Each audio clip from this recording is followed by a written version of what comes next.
मियाँ बाबर साहब, काउंसलर साहबान, मोअज़्ज़ज़ीन इलाका, अस्सलाम अलैकुम।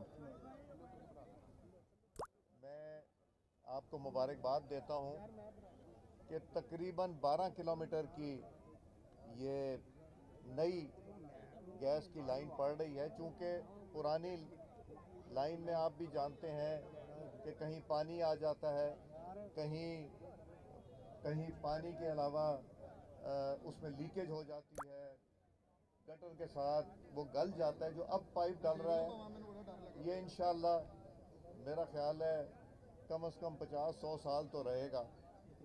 और मियाँ शबीर साहब की और मलिक वहीद साहब की बहुत काविश थी इसमें।